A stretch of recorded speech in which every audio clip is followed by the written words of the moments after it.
এই জায়গায় রান্না করতে এসে বিশাল বিপদে পড়ে গেছি। এক্ষুনি বৃষ্টি আসবে আর সেই পরিমাণে ঝড়ও শুরু হয়েছে। এখন রান্না শেষ করতে পারি কিনা এই আসছে দেখার বিষয়। ঝড় উঠে গেছে চারিপাশে।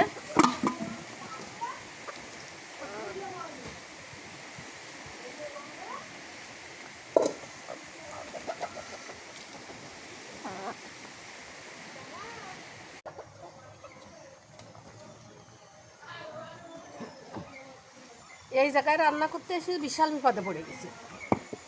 এক্ষুনি বৃষ্টি আসবে আর সেই পরিমাণে ঝড়ও শুরু হয়েছে। এখন রান্না শেষ করতে পারি কিনা এই আসছে দেখার বিষয়। ঝড় উঠে গেছে চারিপাশে।